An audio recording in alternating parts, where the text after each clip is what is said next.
റെഡിയല്ലേ? ഏത് കാലത്തും സത്യം മുഴുവൻ അറിയാതെ തീരുമാനത്തിലെത്തേത് എന്നാണ് എനിക്ക് പറയാനുള്ളത്. എന്താ നീ നോക്കുന്നത്? ഒന്നും മനസ്സിലായില്ലേ? എന്നാ നിങ്ങൾക്കൊരു കഥയിലൂടെ ഞാൻ പറഞ്ഞു തരാം. ശ്രദ്ധിച്ചു കേട്ടോളൂ. നീലു എന്നൊരു കുഞ്ഞു പക്ഷി അഴക്കൊമ്പിലി. അപ്പോഴാണ് ഒരു കാഴ്ച കണ്ടത്. ഒരാൾ മരിച്ചോട്ടിലെന്തോ തിരയുന്നു. ഇടയ്ക്ക് മീലുവിനെ നോക്കുന്നുമുണ്ട്. നീലു ആകാംക്ഷയോടെ ശ്രദ്ധിച്ചു. അയാൾ പറത്തുന്ന തൂലുകളാണ്. മീലുവിന്റെ ചിറകിൽ നിന്ന് കൊഴിഞ്ഞു വീണ മഞ്ഞസുകൾ. മീലുവിന് സന്തോഷമായി. എന്റെ തൂലുകൾ അയാൾക്ക് ഇഷ്ടപ്പെട്ടിട്ടുണ്ട്. എങ്ങനെ ഇഷ്ടപ്പെടാതെ ഇരിക്കും? അത്ര ഭംഗിയില്ല എന്റെ തൂലുകൾ കാണാൻ. വെറുതെ അല്ല അയാളുടെ തലയുയർത്തി നോക്കുന്നത്. മീലു സ്വയം നിർണയിച്ചു.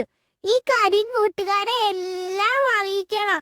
നീലു അവരുടെ അടുത്തേക്ക് പറന്നു പോയി.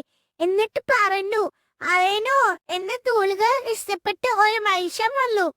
ആ മനുഷ്യൻ തൂലുകൾ പറക്കിയെടുത്ത് വീട്ടിക്കൊണ്ടുപോയി സൂക്ഷിച്ചു വയ്ക്കും. അപ്പൊ മറ്റേ പക്ഷി ചോദിച്ചു, തൂലുകൾ തുന്നിയത് ആളൊന്ന് കാണണമല്ലോ.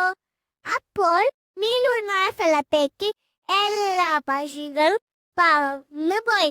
ആ മനുഷ്യൻ അവിടെ തന്നെ ഉണ്ടാകും. പക്ഷെ ഇപ്പോൾ അയാളുടെ കൈ കോരാനില്ലും. അതേപോലെ അമ്മുകൾ മാറുന്നു. അമ്മുകളെ അറ്റത്ത് മഞ്ഞത്തൂലുകൾ ചേർത്ത് കെട്ടിയിട്ടുണ്ടായിരുന്നു.